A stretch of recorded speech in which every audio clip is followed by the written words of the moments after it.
ఎందుకు ఇంతమంది ఇన్నేండ్లుగా దాడులు చేసినప్పటికీ చెక్కు చెదరకుండా ఉంది అంటే దానికి కారణం ఏమిటో తెలుసా?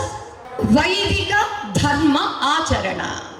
ఇప్పటికీ ప్రపంచంలో మన హైందవ జీవన విధానంలో విడదీయడానికి వీలు లేకుండా ఇప్పటికైనా కొంతమంది పెద్దలు, సాధువులు, మహాత్ములు, సంఘాలు, సంస్థలు ఇవన్నీ కలిసి ఉన్న కారణంగా ఎలా కలిసి ఉన్నారు వీళ్ళకి ఆధారం ఏమిటి?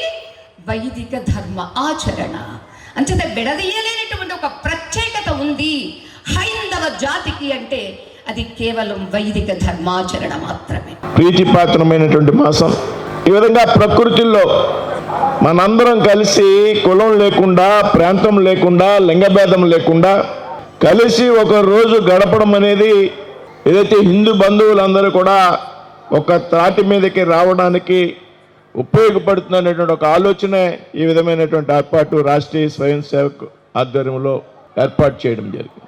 ఇవాళ మనంతా కూడా మానసిక పరమైనటువంటి ఒత్తిడి, భార్యాభర్తలు కలిసి భోజనం చేయలేనటువంటి పరిస్థితి, కుటుంబం అంతా కూడా కలిసి మాట్లాడుకోలేనటువంటి పరిస్థితి, పిల్లలు కూడా 3 రోజులకి 4 రోజులకి ఒకసారి చూసుకునేటువంటి పరిస్థితి వేళ సమాజంలో ఉంది అనేటువంటి విషయం మనందరికీ కూడా తెలుసు. అయితే వీటిని అన్నిటిని అధిగమించాలి. ఏదైతే మన సాంప్రదాయము సంస్కృతి ఉన్నదో వాటిని మరింత ముందుకు తీసుకుపోయే విధంగా మనంతా కూడా ప్రయత్నం చేయాలి. మన వంతు బాధ్యతను మనంతా కూడా ఈ ప్రక్రియలో గుర్తించాలి అనేటువంటి ఆలోచన మనందరం కూడా చేయాల్సినటువంటి అవసరం ఉంది. నువ్వు ఏ రూపంలో భగవంతుని ఆరాధిస్తే ఆ రూపంలోంచే నీకు మోక్షాన్ని ప్రసాదిస్తున్నాడు.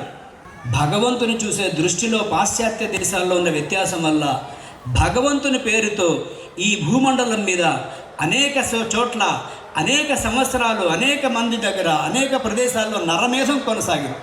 ఈ క్రూసైడ్లు ఎందుకు జరిగాయి? మతం పేరుతో దుర్మార్గం అది. ఒక దేవుణ్ణి పూజించే వాళ్ళు మరొక దేవుణ్ణి కొలిచే వాళ్ళకి శత్రువులు ఎలా అవుతారు? భగవంతుని చూసే దృష్టిలో ఒక లోపము, ఈ దృష్టి లోపము భూమండలం మీద అశాంతికి కారణమైంది.